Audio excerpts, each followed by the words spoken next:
E aí, galera, hoje nós vamos falar de uma ferramenta importantíssima para ondulatória e também recorrente na prova do Enem, que é o modelo de onda e a equação fundamental da ondulatória.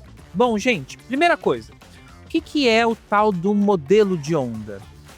Ele é uma espécie de diagrama, de gráfico, que serve para descrever qualquer onda. Não importa se ela é mecânica, não importa se ela é eletromagnética, se ela é longitudinal, se ela é transversal, se ela é uni, bi, tridimensional, pouco importa. Esse modelo serve para descrever qualquer onda, desde que você tome cuidado com as variáveis que vão aparecer nos dois eixos, eixo vertical e eixo horizontal. Perfeito? No eixo vertical, a gente vai descrever aquilo que vibra. Como, por exemplo, numa onda eletromagnética, pode ser o campo elétrico ou pode ser o campo magnético.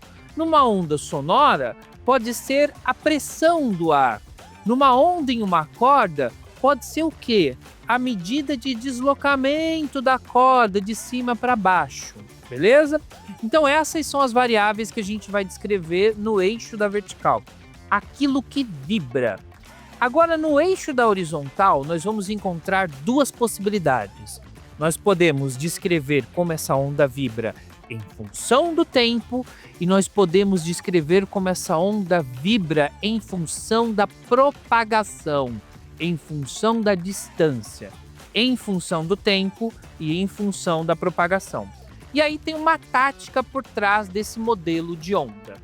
O ponto mais alto da onda é chamado de crista. E o ponto mais baixo da onda é chamado de vale. Mas por que esses pontos são importantes? Porque se você medir o intervalo entre duas cristas consecutivas ou entre dois vales consecutivos, você tem uma oscilação completa. Beleza? Agora presta atenção nisso. Se o gráfico for em função do tempo, o intervalo de tempo entre duas cristas consecutivas ou entre dois vales consecutivos representa o período da onda. Agora, se o gráfico for em função da posição, a distância entre duas cristas consecutivas ou entre dois vales consecutivos representa a distância percorrida pela onda durante uma oscilação completa, que é o tal do comprimento de onda representado pelo lambda, beleza? Agora, o que você vai fazer? Você tem período, você tem comprimento de onda, você joga naquela equação que você utiliza para calcular a velocidade, né? Você aprendeu lá na cinemática, velocidade, distância por tempo.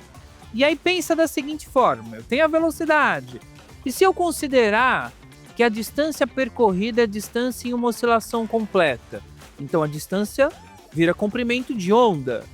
E se você considerar o tempo de uma oscilação completa, a distância vira período, velocidade é lambda sobre período, beleza? Se você considerar que o período é o inverso da frequência, você chega na famosíssima equação fundamental da ondulatória.